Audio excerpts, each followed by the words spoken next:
Hey, Fudfood, how's it going? Hey Tim, wow, I really felt that intro. Like I felt that intro was heavy, it was loaded, like which we will get You're into you're after. you're biased. We'll get into that later. But for now, we've got some good news to talk about. Starting off with Microsoft and Mainly being, Discord. Discord. It's Discord the hero here, I think. This is the main hero for me. is it? Let's Yeah, just talk about what happened. So Xbox became the first console to provide Discord voice chat, it's which is fantastic. it's fantastic, but it's so weird because Sony bought a minority stake in Discord last year. They said that they're gonna bring Discord on to the PS5 and maybe PS4. I'm not so sure, but to the PlayStation Hmm. console, in like I think the first half of 2022. That hasn't happened yet. Not yet, Uh, right. yeah, and even like weirdly enough as well, before that happened with Sony, Xbox was in talks, or I think it was alleged, or no, I think it's been No, confirmed. there was talks with them, yes. Yeah. So they were in talks, like exclusive talks with Discord to acquire them for $10 billion, and then Discord walked out. They're like, nope, we don't want to be part of the deal. We want to be like open or whatever and that sort of Yeah, stuff. I'm happy for them they did that. It's good. It'll preserve their identity, which is very important, I think. Yeah. So, anyways, that's the history. Now, Discord voice chat is on Xbox, the first console to support that. It's going to be available on Xbox Ones and Xbox Series consoles.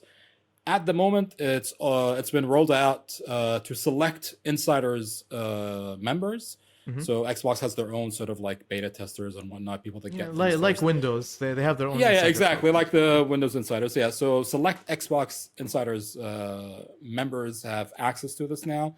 But they said that it will be available publicly. It will be available for everybody soon. They didn't really specify what soon means in this case, but they're working on it. I mean, it's good. They need to work on it more because connecting, like, it's good that there's Discord on a console. Like, it's already the unofficial chat for every gamer out there already. Like, it's a thing. Whether PC or consoles, that's what people use. But the way to link it is a bit on the janky side. So, from the images that they shown, you have to link your account by scanning a QR code on your phone, and then the Xbox will, or it'll link through the Xbox app, and then you can chat that way. So yeah, you'll have to first of all link your Discord account to your Xbox account on your Xbox by going to the parties and chat menu. Then you have to scan the QR code on your phone. Then you have to set up the Xbox and Discord apps on your phone to create the two-way link. And then you have to use the Discord app on your phone to join a call on On your the Xbox. Xbox. So So you you have to still like take need, the call on your phone. yeah, Yeah, exactly. Now, I haven't seen any mention of whether this is just a temporary thing. This is just like they're I still hope like so. working on it. But I really genuinely do hope that in the future it's just going to be as simple as accept a call or start a call on your In the app. Xbox in the Yeah. parties and exactly, yeah, not through your phone. It That sounds would be like great. Nintendo, man. Like this is I so was just gonna Nintendo. say it sounds like Nintendo. But it's still like at the moment, Nintendo's like finished product is Microsoft's like internal or not even internal, like beta testing Isn't that product. weird? Yeah, like Nintendo was Yeah, ahead and we knew so little. yeah, but still like, but I see this as a loss for Nintendo or it's like a diss on Nintendo for now. And like if this ends up being the way Microsoft does it, then they're both losers. But Mm, the fact that the way that Nintendo implemented voice chatting on their platform is what seems to be the temporary way that Microsoft is doing it for right. now, for like to test out the product and to build it out further.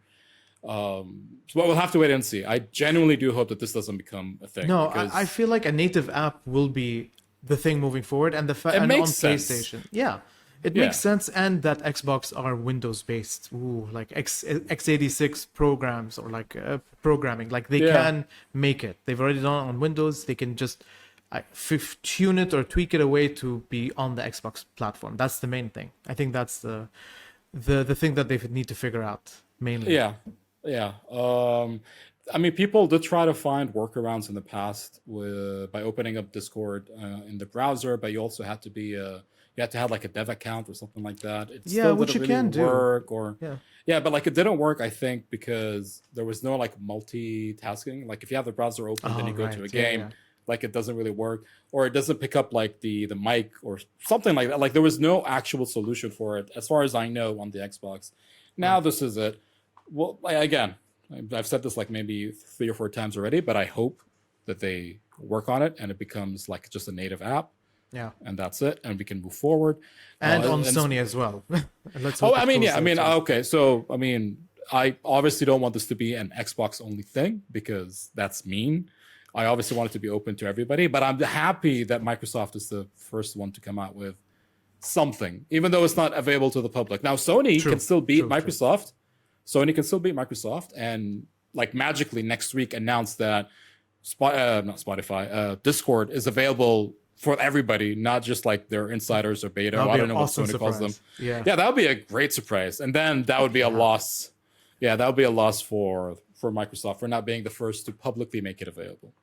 Sony does have a beta program, but they've only done that with the firmware. I remember once for the SSD. SSDs, yes, the yeah, M2. the NVMe, NVMe's, yeah. yeah. Oh yeah, that's true. Actually, yes, yeah. That but was the only otherwise- time I remember they did a beta test, so that could be a thing Maybe for whenever yeah. Discord comes out. Yeah. Yeah, it would be worth it to like start up that program just to kind of like test it out and see if it works or not, because this is a big deal, and it's now even a bigger deal because Microsoft kind of did it first. It's their thing, like, which is good. Yeah. It's good. I like it. It's a good start because then it'll push Sony and Yeah. Hopefully, we'll push Maybe not Sony, Nintendo, but Sony. Like who knows? Maybe no, not Nintendo. That's a far cry from that. Ever happened. but it's in Nintendo's interest to do it, because if you're playing a cross-platform game, right? You don't like, know Nintendo, bro. No. No, I mean, I'm saying it's in their best interest to do it, just like it's in their best interest to develop like a more robust and stable online infrastructure than like there's a lot of things that they could be doing, right? Whether You they really don't know see it, Nintendo. no. What I'm saying is there's a lot of things that they could be doing, right? I'm not saying that course, they yeah. see these things as the right things to do. Yeah, Yeah, I'm just exactly, talking from the perspective of everybody else in the world versus Except the them. perspective of Nintendo. That's how they are. Exactly. That's Yeah. you know them. Okay, good. I know them. We know them. We all know them. Unfortunately, we know them that way. But also, an Xbox engineer called Bill Ridman stated that there's a lot more to come from Discord on Xbox beyond voice chat. So I don't know what that means. I mean, like the whole Discord experience, text Maybe, chatting, yeah. groups, whatever, and that this is just a step in the journey of their partnership. So kudos to them. Yeah, it sounds reassuring for sure. Like that, it's Yeah. going to be more than just the chat, which is like you mentioned, the servers or having the full experience there. Yeah. Wow, that's a game changer, I think, for console people specifically. Like it's a huge game changer to have that all natively running while gaming. Sharing screenshots, sharing like screen captures. Like I don't know, like I'm sure there's a lot that can be done. Like joining, Actually, finding. What's the terminology? There's a certain like finding people to join your game. There's a Okay, yeah, LFG looking for group, looking for looking, party. yeah, like LFGs, exactly, stuff like that. Yeah. Yeah. So there's a lot I'm sure that can be done, but Yeah. you know, again, we'll have to wait and see. Yeah, and streamers, people that stream from the consoles. I mean, that could Yeah. also be. Actually, the Discord does have a streaming service, or they have native streaming on their platform. Maybe they can integrate that as well. Who knows? Streaming what? Streaming. I know you could stream, like I know you could, but not like to Twitch or whatever. You stream No. on. Internally, they have like Yeah, their own internally, videos. yeah. That's what I mean. Like you can stream to your server or to a Exactly. server, and Or people through a can- friend. I know a lot of people Yeah. watch like shows and movies together this way. Yeah. They share the screen and whatnot. But what I'm talking is like to streamers on Twitch and whatnot. Like if they want to like talk to their party, want to talk to their friends, they can do it natively from the console and not have to connect several different things. And if like so, one it's, yeah, screen experience. It's the one the screen one experience. the one screen experience is what good. we're all aiming for. Yeah. That's cool. That's cool. I'm looking forward to it. Yeah. What else is cool? What I think is cool that you clearly don't think is cool is Square Enix moving into the NFT space. Yep. Tell me about it. Well, as you know, I am disclaimer. I am biased towards Final Fantasy and towards Square Enix in general as a company, because I just like what they do. But they revealed that there's a new Final Fantasy VII action figure to celebrate the 25th anniversary. But on top of that, it comes with an additional digital version, other than the physical version, which will have an NFT and a digital certificate ownership tied to it. That's available for pre-order now. So let the arguments begin. Let's go. Well, no, let's talk more about the thing. So the figure is of Cloud. The standalone physical figure is going to be priced at $130 for an extra so cool. 30. It looks cool. It looks really good. Yeah. For an extra $30, it will be you'll get the digital edition Plus edition, the digital plus edition, which will have an NFT of the figure and a certificate of authenticity. Yeah. You can view your digital edition on a dedicated website. So which we still don't know if it's just an image 3D or a model 3D or model. just an image, like a catalog of stuff and whatnot. And they will both be managed, both the digital edition and the certificate will be managed on the blockchain. It's the Engine blockchain, which is a Ethereum-based token or in Singapore, Ethereum-based right? app. They're based in Singapore. Yeah, you looked them based up. in You did Singapore. your due diligence. Yeah. Now here's where this is where the internet. Let's just say this is where the internet kind of like At large. the internet at large had an issue with this, and this is what's the intro is based on. Yeah. Final Fantasy, the story of Final Fantasy. I never played the game, so it's kind of like weird that I mentioned that in the intro. But based on what I read, the story revolves around you, the player, the protagonists going against a corporation that's like killing the planet. Shinra, the Shinra corporation is killing the planet for power, for resources, for energy. Right? Is that correct? Yes. It's the age-old story that's still relevant today, even with the remake and everything. But yes, it is of course still relevant. Because it's still happening now. So exactly. Imagine there's a company in real life called Shinra, and it's like doing something really bad to the environment. I wouldn't be surprised at this stage, because there is a company called there's Umbrella? not Umbrella Corp, not Umbrella. What's the Terminator company? Oh, Skynet. Yeah, that's a thing. Skynet. There's we have a Skynet. We have so a many Skynet Skynets. courier service here in the UAE, by the way. Yeah, and there's a Skynet in China that actually works on AI. Yes, like that's exactly. a thing. So there could be a Shinra corporation that's killing the planet for resources. But anyways, so the irony behind this is that NFT is generally seen, maybe not by you, but generally seen as a really bad thing, because like NFTs and crypto and all that sort of stuff is a really bad thing, because the computational power that's needed to maintain the network and all of that is very bad on the environment. Like the amount of I know. Correct. Like you seem to be like. Look, I just want to say I'm with you, right? NFTs does need energy to mint or to generate, because it's based on Ethereum, which is a proof of work as of now. As of now. Exactly. Yes. But I want to direct everyone that like it's not one of the worst things in the world, environmentally speaking, in terms of that. That's one angle that I'm looking at. The other angle is that I feel like this is the right way of representing NFTs, especially not only from Square, but like for other companies. Like let's put the energy thing aside for now, and I just want to focus on what this represents as a NFT, or like what NFT could be, because it's tied to a physical product. So it's not, first of all, like kudos to Square that it's not forced, like you're not buying the product or you're buying the figure and the NFT is forced on someone. So that's one good thing. And the fact that you can just pay an additional $30 to get that bonus gives people the choice. If you want to get that NFT, you have that choice. It's not forced on you. So the whole argument of, oh my God, like it's bad for the planet, what are you doing? It's a choice. It comes down to a personal choice. But at the same time, they've done it in a value-adding way. So you not only get a physical product, which is the cool ass figurine, you're getting Cloud also digitally, and you're getting a nice like certificate. Like we mentioned this off screen, but like I'm going to mention it again.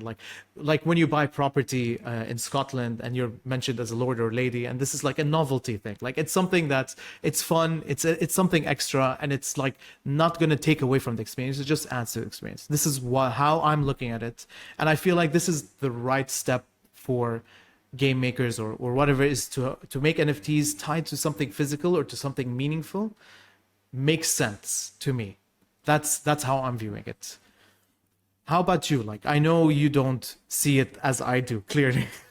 Yeah, I see this. I mean, I like the idea that they were giving you the option. I've said this many times before. I'm pro options. I like that idea. I appreciate that. You know, it's a good thing that Square Enix is doing that.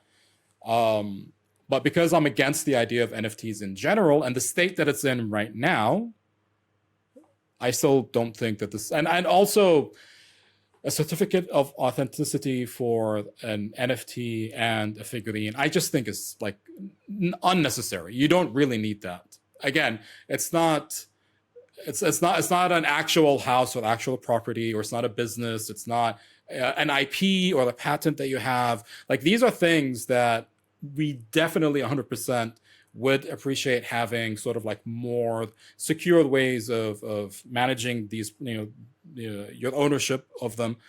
For a figurine, I just think it's like whatever. Like, if you like, Fair. you still, yeah, that's just my opinion on the matter, of course. Because I feel like a lot of gamers slash collectors, it's a collection at the end of the day. Because if you're buying a figurine, you're adding it to your collection, or you're a collector of some sort. Having that digital authenticity just like, I guess, adds, again, it's value adding. It's adding value to that already physical product that you own it and you have like a certificate to prove it, which is I'm not against certificate of authenticities in general, like that, those certificates. I'm not against that. No, like it's having that, like if you're trying to like resell it, or if you're like with any limited edition product, we don't even know if this is going to be limited edition, but in generally, like in limited edition products, you need to have that certificate to like to show to people that yes, this is the original thing, this is part of the limited run, so on and so forth. But having it as an NFT for the figurine, which as far as we know, we don't know if it's like actually limited edition or not. There is no mention on the website of that. I just think is unnecessary. They could have, I mean, I don't know. We don't want to get too much into this. We obviously have two opposing views on it. Opposing views. Very, very opposing views on it. You asked me before we started recording, and I think you're going to ask me now as well. Would I be okay with like putting my art on this is a what marketplace, ultimately selling it as NFTs? Yeah. Right now, no. The main reason is because NFTs, unfortunately, have become a tool that has been used left and right to steal other people's work and sell it and make tons of money without having any of it go back to the original creators. We've reported on this. I don't know, not on this podcast, but on the old one, we have a couple of times. That's right. So that's a big deal for me. There's also the environmental aspect of it. I'm not like a huge environmental like person, whatever, but I also can't really ignore just how bad it is, especially if it's like unnecessary. If it's unnecessary, I'm against it. At the moment, right now, NFTs have not been used for anything necessary at all, my opinion. But once it becomes necessary, once checks and balances are put in place to make sure that as much as possible, there's going to be like anti-theft programs. There's going to be like action taking against people who are actually selling other people's work and that sort of stuff. And like once Ethereum goes, Ethereum 2.0 proof of stake, and like supposedly things will be a lot better. Like it'll be a lot more environmentally friendly and all that sort of stuff. Once all of that has been like taken care of, then I will consider putting my art on like as an NFT. I still don't think I'll make millions. Maybe this podcast will become really famous by the time that happens, and then I'll have a following, and then I can make millions. That would be awesome. I want to know. Well, other than what you just said, I do want to hear other people's opinions, other than yours and mine, because I'm pro NFT. Because I see NFT past all those, I guess, temporary issues, because like not only we're in a bear market, which is a good thing because it will remove all or most of the bad players or people who are not in it for the long haul out of the market, which is what I've been seeing.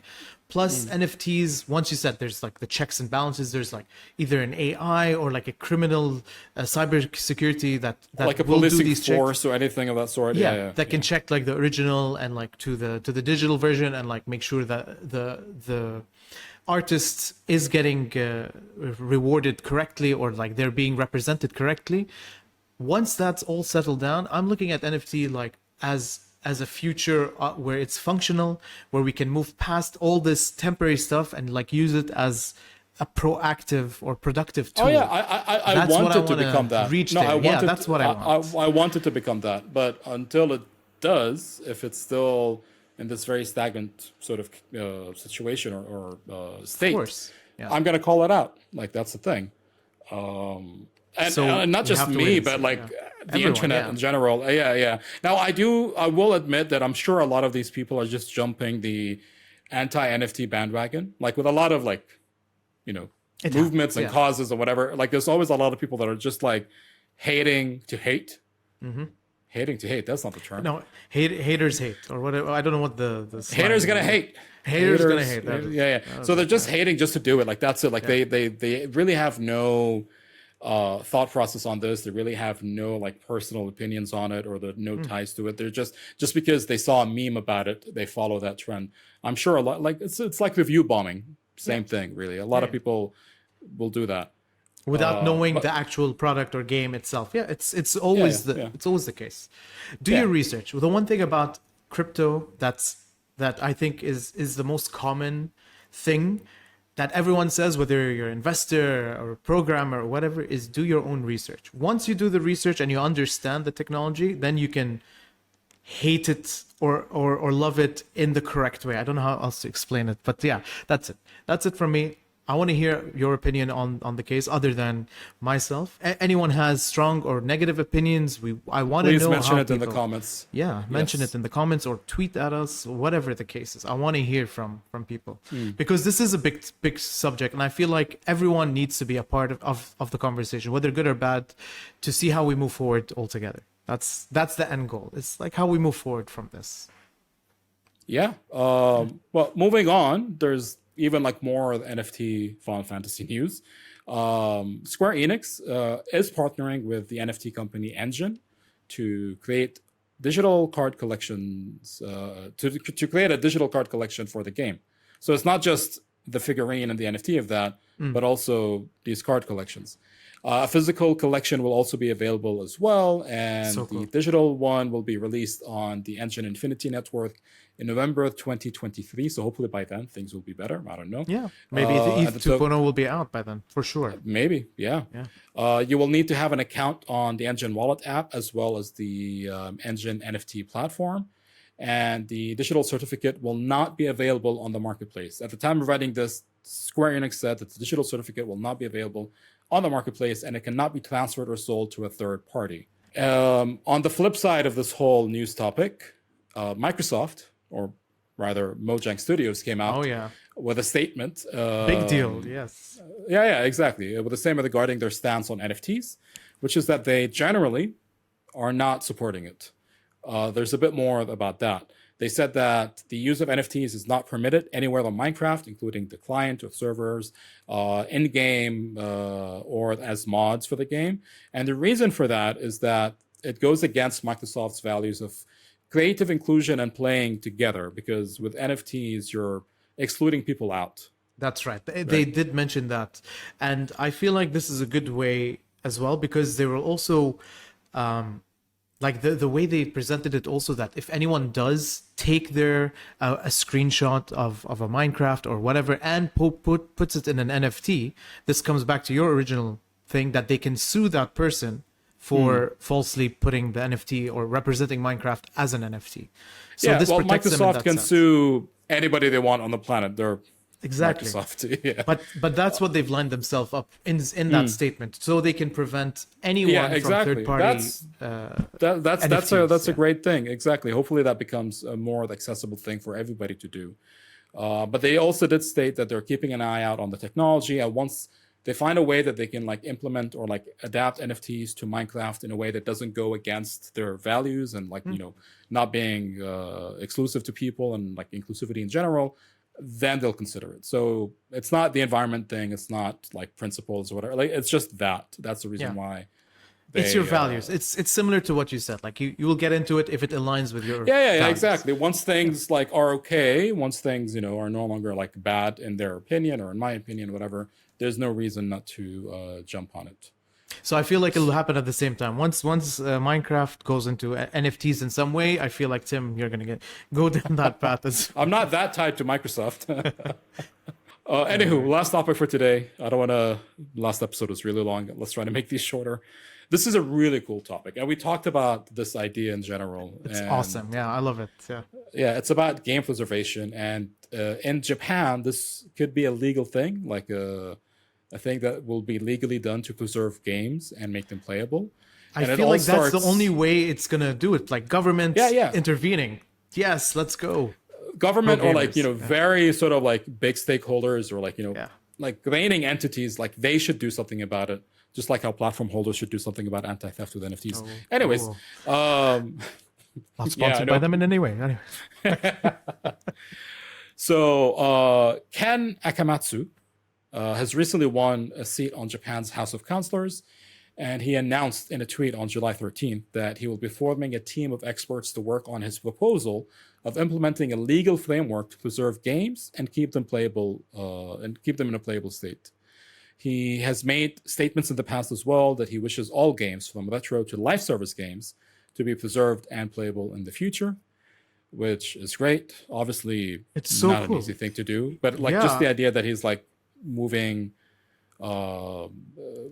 he's trying to move this forward. He's trying to do something about it, and it's not just like a PR move or PR stunt. He's not trying to like appeal to gamers because that might get him more votes or whatever. It's not that at all, because he is genuinely like He's been an advocate for a long time. yes, exactly. Yes, he's generally an advocate of that. He actually launched a website in 2010 called JComi, and it digitally distributes out-of-print light novels, mangas, and TRPG rule books, which I think is tabletop RPGs. I'm not really sure. And he, like, obviously he does all of that with the consent of the original creators. The website is now called Manga Library Z. He's also a manga artist, and he's an He's a advocate manga artist for- and a politician. You Yeah, really should exactly. check out his Wikipedia. He's an awesome dude. I'm just gonna read some really quick sort of things that I got from Wikipedia about this guy, because the article that was first talking about his plans and him winning the seat and doing all that sort of stuff didn't really do a profile, like a good enough profile on him. So I went to Wikipedia just to kind of like check it out. So he's a manga artist, and he's also an advocate for the protection of freedom of speech in anime and manga. And he has opposed the government's attempts to expand censorship and copyright laws. In 2019, he and the JCA, which I think is the Japanese comic something, I don't know, I forgot what they're, but like it's a comic book artist or like artist. They expressed concern on a government subcommittee's plan to expand copyright law, under which downloading or taking screenshots of anime images and illustrations illegally posted to blogs and Twitter would have been made illegal. So there was a similar meme law in Europe a couple of years ago that was like proposed, and it was about to become a thing where it wasn't like necessarily memes, but if you take an image of anything and you post it on any website, that website or that platform becomes like legally liable for whatever this image may be or something like that. So That's if pretty you're, cool. like, Yeah. that's free. Defamation That's to start. no, Sorry, just- no. isn't it That's not defamation or cool. what is no, it? no, because like if I take a screenshot of a movie or something, even if like legally I have it or whatever, and I put it up on a website, that's like copyright law. Okay, so it's Like, part of copyright, yeah, not like just, yeah, exactly. Yeah, not like if you put like an image of somebody like in a compromising situation. No, I mean obviously that's cool, but it will be treated as copyright infringement because I took a screenshot from a movie and I put it up on this website, or like a GIF or a meme or anything Yeah. of that sort. So like it's completely taken out of context. I believe this is the same thing that was proposed in Japan.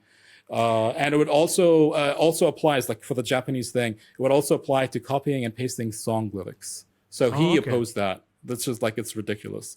So yeah, there's like more stuff about Akamatsu. There's more stuff about him that you guys should definitely check out. He's I want an to follow awesome him on dude. Twitter. Yeah. He He's an seems to be awesome like a dude. really awesome dude. Yeah. And we talked about game preservation so much in the past and how we're pro doing all that sort of stuff. In a sense, we're also pro emulation because of that. How many times have how many times have we like talked about not being able to play a game because the servers went down, or the store is shutting down, or like the CMOS battery issue on the was it PS3 or it was it was PS3 or PS4. I think PS4. The CMOS battery, it was the C-bomb at the time. It was PS4. C-bomb. Yeah, exactly. Yeah. That if you didn't have your CMOS battery, in case you didn't know, you couldn't play any games. Because it had to talk to the Sony servers or something like that. I can't It does like an internal check, and if exactly. So the idea of Berserk. Now I don't know the extent of his program or what he's proposing. I'm assuming it's going to be focused just on Japanese games because it's like part of their culture, and just like how anime and manga is part of the culture and all that sort of stuff. But just the idea of having that being something that he's proposing, he's now a politician, it's part of his program, it's part of his like platform, it's all that sort of stuff. Cool, Kudos to him. I hope more other people take note. Exactly. We need more people like him. I don't know I'm not into politics, but I don't know when was the last time there was a politician who spoke about something or was enthusiastic or whatever about a topic or something that he personally, like in his own personal life in the past, before he or she had any political aspirations, was enthusiastic about that thing. Like, I don't know so many. genuine. I feel like it's genuine. A short list or like a handful of people, not that many. Yeah, exactly. Because everybody's like talking about, Anyways, let's not get into politics. This is a gaming podcast, which is now over. So is it? Shame. Yeah, okay. I was just having fun. Yeah. Leave us comments about the NFT things. We really want to know what you guys think, and we'll promise to keep it civil as long as you do in the comments. Yeah. Not making any promises, but yeah. We'll see. Yeah. Fatty will comment from like a fake account. No, I comment from my real account, so don't worry. If you see me Fudfood chatting on BGG, that's me. Thanks for watching the episode. Drop a like or comment and subscribe for more content, or go to badgood.gg to find our audio podcasts. We're also on Twitter and Instagram at badgoodpod. So give us a follow there, and we'll catch you in the next one.